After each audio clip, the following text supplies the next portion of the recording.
Dr. Nitin Saraswat, a mind trainer, psychospiritual counselor, and life coach. So, today we're going to talk about decision making. One word, decision making, and it covers the whole life. If you are asked what your life is a sum total of the decisions that you've taken, isn't it? And isn't it that you always think that the decision you took, you wished if you had a chance to go back in the history and change many of them, and you think that by changing some of your decisions, life would have been better? Well, time machine may not be a possibility right now, but we have another possibility. We can train ourselves to be a good decision maker. Is it possible to train yourself to be a good decision maker? Believe me, decision making is all about training yourself right. By my experience, I have seen only three category of people.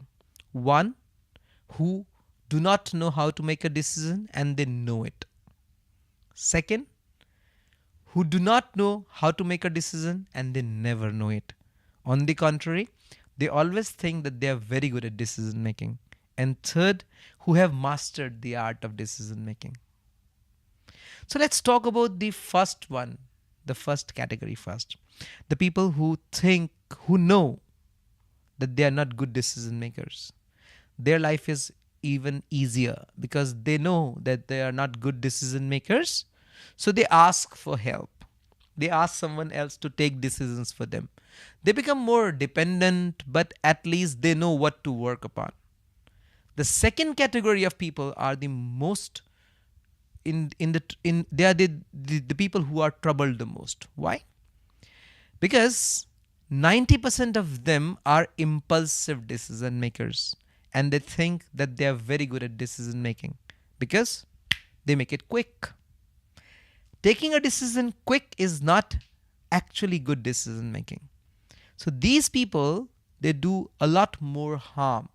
But just because of the ego factor, they never realize that they are not good at decision making.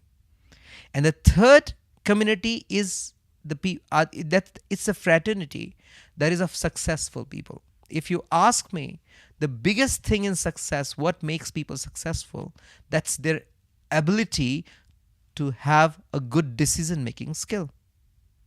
So where the decision making skill comes from? Number one, please first ask yourself to assess yourself.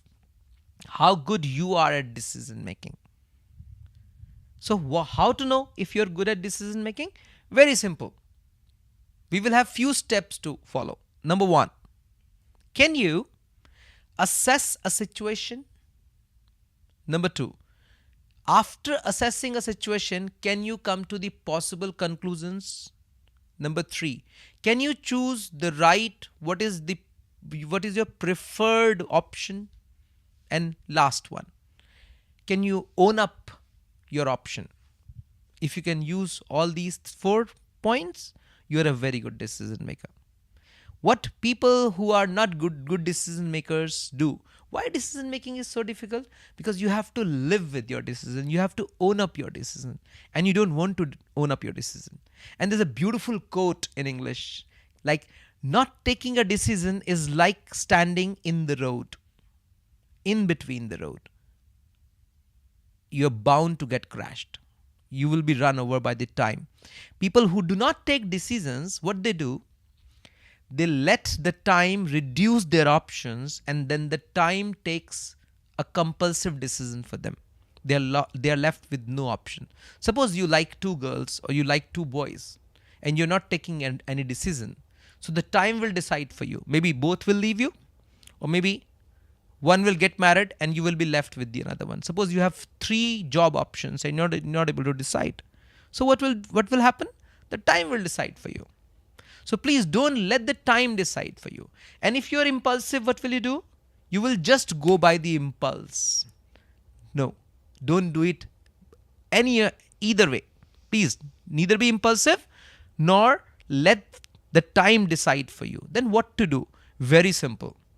Give yourself a time frame to assess the situation. Take a copy and a pen, assess the situation, Step number two, pen down all the possible options that you have. Number three, give yourself a time frame to decide upon one option. Ponder, tell yourself, okay, I have this 24 hours to ponder upon.